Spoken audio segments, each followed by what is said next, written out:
আমরা মানুষ, আর তাই আমাদের ইচ্ছে, আহ্লাদ, শখ সব কিছুই থাকতে পারে। এটা থাকাটা স্বাভাবিক, না থাকলে সেটাই কিন্তু অস্বাভাবিক। যাই হোক, হঠাৎ করে যখন রাত ৮টা বাজে গরুর মাংস খেতে ইচ্ছে করে, আর সেটা থাকে ফ্রিজে একদম বরফ হয়ে থাকে, সেটাকে কিন্তু বরফ ছাড়ানোটা অনেক টাফ। তারপরে ধস্তাধস্তির পর আমরা সেটাতে সক্ষম হই।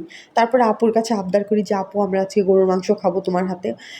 মানে একদম বাইরের কোনো মশলা ছাড়া, যে বাসায় যেগুলা থাকে ওগুলা দিই। তা আপু মাংসগুলো খুব ভালো করে আগে মশলা দিয়ে মেখে টেখে তারপরে রাত 10টা বেজে গেল, আপু লাকড়ির চুলায় রান্নাটা বসিয়ে দিল। আর আমরা সবাই অপেক্ষা করছি কখন সেই মাংসটা হবে আর কখন আমরা খাবো। এভাবে যদি সবাই রান্না করেন আসলেই কিন্তু খেতে অনেক মজা হয়।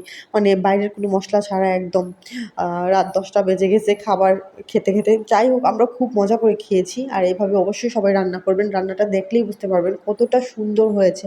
আর খেতে কিন্তু আরও অনেক বেশি মজাদার ছিল।